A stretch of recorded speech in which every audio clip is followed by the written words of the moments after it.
কি মাছ এটা? বিশাল বড় মাছ তো, ক কেজি? হ্যাঁ,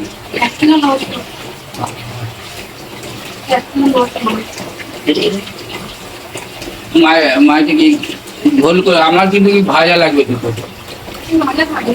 আমার দুটো ভাজা লাগবে। আর কি দেবে? আলু দিয়ে করবে?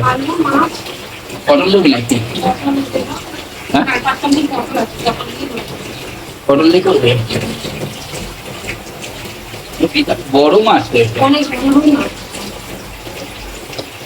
আমি গেলে বাজারে গেলে মাছটা ভালো, তুমি গেলে পচা মাছ আমাকে দেখি ভালো, তুমি আগে মাছ আনতে পচা পচা। আমি মাছের কি বুঝি, ওই জন্য তো তোমায় পাঠাই। আমি বাজারের হালটা ধরেছি বলে এখন তোমাকে কেউ কিছু, আমাকে কেউ কিছু খাওয়া দিতে পারবে। তুমি যখন বাজার করতে তখন সব